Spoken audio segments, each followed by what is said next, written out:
Miss Pure International Junior Team Miss Georgia, and today I'm interviewing a dear friend of my dad's. To introduce yourself? Tom Glover. Let's get started by going back into a bit of your early experience with reading.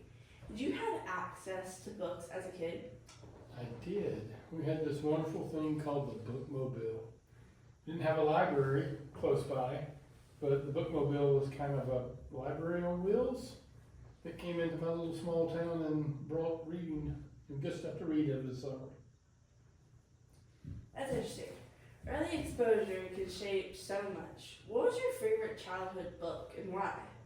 Oh gosh, it was probably a book about snakes. Because sort of like your brother, I was all boy, farm boy, and loved to catch and play with snakes. So It's always fascinating how those early favorites can stick with us. Do you feel like your love of reading helped shape you as a writer? definitely did. Probably as I got older, the books that I read shaped a lot of what I do now. You know, things like science fiction really weren't things I read as a young kid. But after I got really in college, I started really getting into science fiction, and it's also about the time computers came out and first computer games were available. And that has really had a big impact on what I read and what I like to write. What is your favorite genre of books to read? Science fiction and fantasy for sure. I'd love to hear about your writing journey in the beginning. Why did you decide to start writing? So I'm a little different with my writing because I have almost two complete different personas. So I write books for business that has a lot to do with my occupation, but my enjoyment is writing books, especially kids' books. You know, the first one of those I wrote was for one of my mountain bike kids, actually. When I coach youth mountain biking, and my second year team, I had quadruplet girls, 4 13-year-olds that I spent a lot of time with. They had a single mom with no transportation, so I drove them all over and really got to know them, but I followed them a lot through their life. And one of them in particular done some really cool things, and I wrote a book about her and basically how you can really do tough things if you work at it. What was your journey to getting published like? So I kind of took the shortcut with the publishing. I used Amazon Kindle Direct Publishing, so I self-published, which made it easier and faster, but probably don't get as much distribution. Switching gears a little bit, let's talk about where you get your ideas from. Where do you typically find inspiration for your stories? All over the place. So my first fiction book that I wrote was based on Minecraft. And I don't play Minecraft, I never did. But my children did. And I mean, they were first generation Minecrafters. So I kind of watched the game evolve and saw the creativity that it stemmed in them. And as they got older, I wanted to do something for them, and started thinking about ideas of what would a prequel to Minecraft look like. You know, how do you explain how the world of Minecraft started? So kind of that launched off on one path for me. I really found I enjoyed it, which made me start to think and look around for other ideas. You know, and I wrote a book. It's actually a series. I've only published one of them, called The Immortal Game, and it's a science fiction, more for adults, but idea was, what if everything that happened in human history was really part of a master chess game that celestial beings were playing and we're just pawns in it. So what's your daily writing routine like? It's been lacking lately, just because work and life has been really busy. But typically, I work in my job here during the day.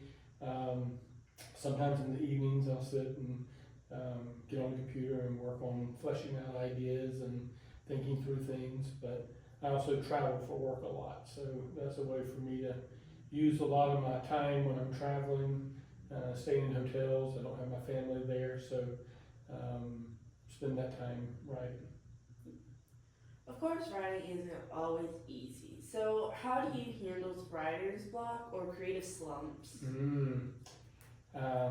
Fortunately, I have a lot of other things in my life that if I don't take that time for writing, I can do some other things and just let it kind of sit back in the gray matter and percolate a bit. And I find after giving it a break, then, looking at other things, and inspiration will come back. When it comes to storytelling, characters are such a key part. How do you develop your characters? I spend a lot of time developing both characters and worlds, because I kind of figured out early on with writing that if your character is not believable, if they don't have a full backstory, in a direction that you want them to go in, then the story doesn't really come through as believable. So I spend a lot of time developing the world, the things that are happening around them, and all the characters in the book. So you've had experience writing in both fiction and nonfiction. Which do you find harder to write? Nonfiction is definitely harder to write. I try to put a lot of stories in my nonfiction, just because I believe storytelling, whether it's real world stories or fantasy stories, help get ideas across. But nonfiction is definitely harder because there's a lot, I'm not making up the story as I go. Maybe I'm just trying to find supporting stories to get across the point that I'm trying to get across. Focusing a bit more on your technical nonfiction work, how do you take complex or highly technical concepts and make them into a book? So storytelling is a key part of that. When I'm working on a book, like I wrote a book on healthcare and specifically technology within healthcare. I try to lay out a theme of the book and then find stories that I can tell along the way to make any point I'm trying to make come alive. So it makes it more readable, but also makes it more relatable. Have you ever had to simplify something so much that you worried about losing accuracy? How did you handle that?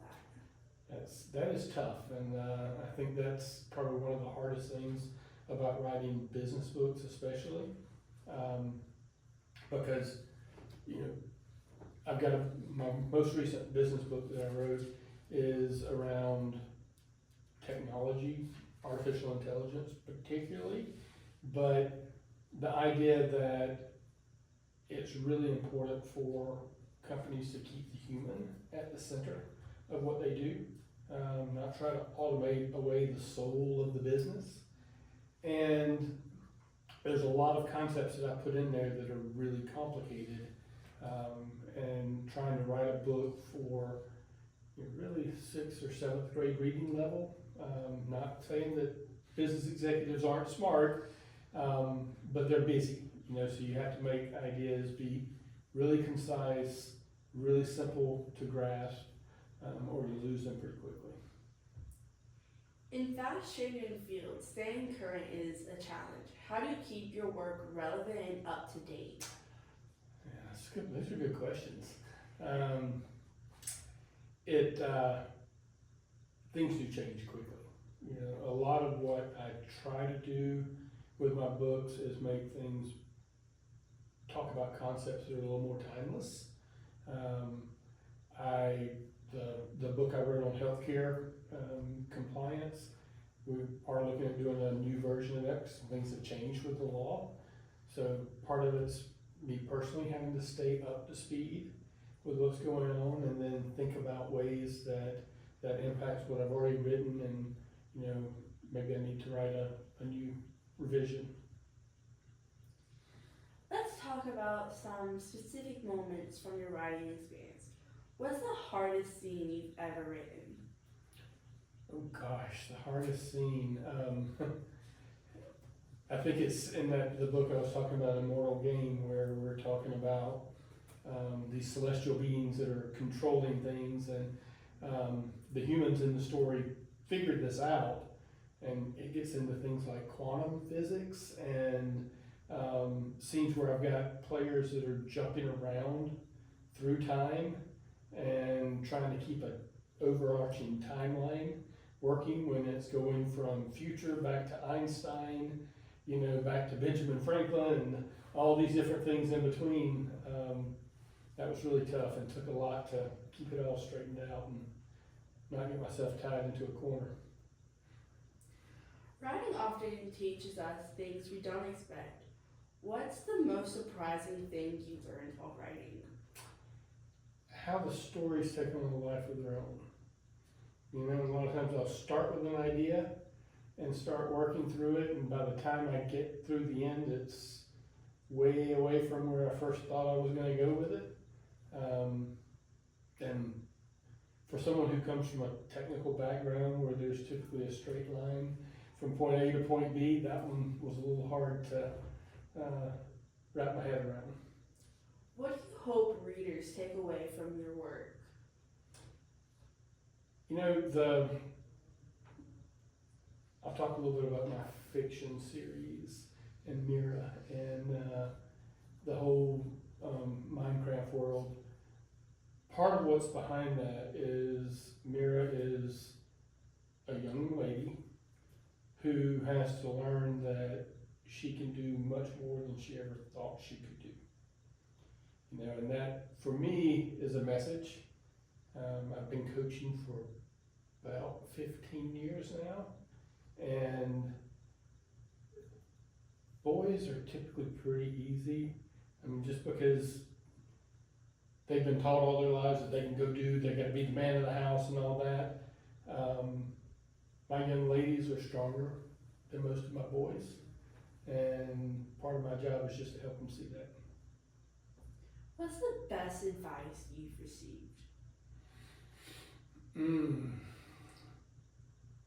You know, probably kind of from around the writing, from my early attempts at it, I got involved with a site called Goodreads, and it's a bunch of people that love to read, and you know, I got some really good advice about developing characters, and that was where I learned how to really take every character in the book and give them an entire story, right, and then make that come alive and affect the way they interact with other characters in the book, and just made a big difference in the writing style.